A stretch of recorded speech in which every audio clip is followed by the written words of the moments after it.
2 से 3 मिनट में हलवाई जैसा दानेदार हलवा आप घर में बना सकते हैं। बहुत ही जल्दी बनने वाला हलवा है ये और बहुत ही मज़ेदार बनता है। हम इसको बनाना स्टार्ट करते हैं। अस्सलाम वालेकुम, welcome back to my channel AR's kitchen recipes and vlog. कैसे हैं आप सब? उम्मीद है कि आप सब खैरियत से होंगे। तो हम लोग एक कढ़ाई में थोड़ा सा ऑयल डाल लेंगे, उसके अंदर 2-3 इलायची मैं डाल दूँगी और इलायची डालने के बाद हम लोग इसके अंदर ऐड कर देंगे 1 गिलास सूजी हम इसके अंदर ऐड कर देंगे और इसको मिक्स करेंगे। अगर आप मेरे चैनल पर न्यू हो तो सबसे पहले इसको लाइक करें, सब्सक्राइब करें और बेल आइकन को प्रेस करना मत भूलें ताकि आने वाली हर न्यू वीडियो की नोटिफिकेशन सबसे पहले आपके पास आ सके।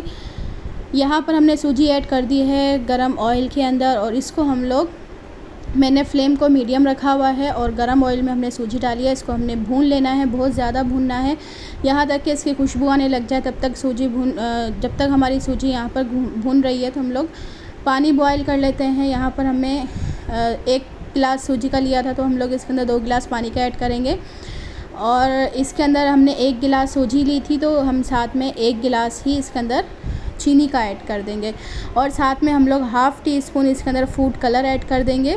और मैंने यहाँ पर 1 गिलास चीनी ले ली है, इसके अंदर हम लोग ऐड करेंगे। तीनों चीज़ें एक साथ डालकर हम लोग इसको बॉयल कर लेंगे पानी को।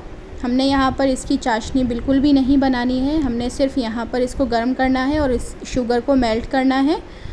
फूड कलर हमने इसके अंदर डाल दिया है, ये ऑप्शनल है। अगर आपको फूड कलर पसंद है तो आप डालें, नहीं तो आप स्किप भी कर सकते हैं। मुझे पसंद है फूड कलर तो मैंने इसके अंदर ऐड कर दिया है। पानी हम लोग यहाँ पर गरम कर लेंगे और यहाँ पर सूजी भी भून चुकी थी। अब हम इसको थोड़ा मिक्स कर लेंगे। ये आप देख सकते हैं कि इसका कलर चेंज होना स्टार्ट हो चुका है और बहुत अच्छी सी खुशबू आना भी स्टार्ट हो चुकी है। इसके अंदर 3 से 4 अदद इलायची मैंने इसके अंदर डाल दी थी खुशबू के लिए। अगर आपको डालनी है डालें, नहीं तो आप स्किप भी कर सकते हैं। मैं तो हमेशा डालती हूँ, खुशबू बहुत अच्छी आती है। साथ में ही मैं इसके बना रही थी पराठे, क्योंकि इसके सूजी के हलवे के साथ पराठे या पूड़ी अच्छी लगती है, तो मैंने यहाँ पर साथ में पराठे भी बना लिए थे। और यहाँ पे पानी हमारा बॉयल हो चुका है।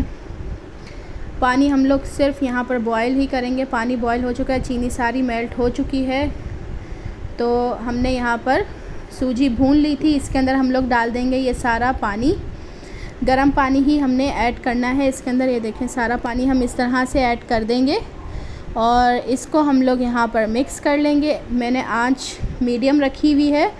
आहिस्ता आहिस्ता ये गाढ़ा होना स्टार्ट हो जाएगा और इसके अंदर सूजी भी पक जाएगी। ये बहुत ही दानेदार और मज़ेदार हलवा बनता है। अब जितना अच्छा इसको भूनेंगे उतना अच्छा हलवे के अंदर टेस्ट आएगा। हमने इस तरह से इसको भूनते जाना है। जो भी ड्राई फ्रूट्स आपको पसंद हो वो आप इसके अंदर ऐड कर सकते हैं। मैंने यहाँ पर ड्राई फ्रूट्स ऐड नहीं किए क्योंकि बच्चों को नहीं पसंद और मुझे भी इतने ड्राई फ्रूट्स नहीं पसंद, तो मैं लास्ट में सिर्फ गार्निश करूँगी पिसे हुए खोपरे के साथ। यहाँ पर आप देख सकते हैं कि गाढ़ा होना स्टार्ट हो चुका है। ये कितना दानेदार और मज़ेदार हलवा हमारा माशाल्लाह यहाँ पर रेडी है। और जैसे मैंने आपको बताया है उतने ही इसके अंदर सामान डालकर आप बनाएं तो आपका इसी तरह ही परफेक्ट हलवा तैयार होगा। आंखें बंद करके आप ये हलवा बना सकते हैं। और हम इसको अब डिश आउट करते हैं। यहाँ पर मैं ये किशमिश डाल दूँगी, ये भी थोड़ी मैं ऐड करूँगी क्योंकि मुझे नहीं पसंद ज़्यादा। हमने यहाँ पे डिश आउट कर लिया है। मैंने इसके ऊपर पिसा हुआ खोपरा और साथ में किशमिश के साथ थोड़ा डिज़ाइन कर दिया है। उम्मीद है कि ये वीडियो आपको पसंद आई होगी। अपना ख्याल रखिएगा, दुआ में याद रखिएगा। मिलते हैं एक न्यू वीडियो के साथ। अल्लाह हाफिज़।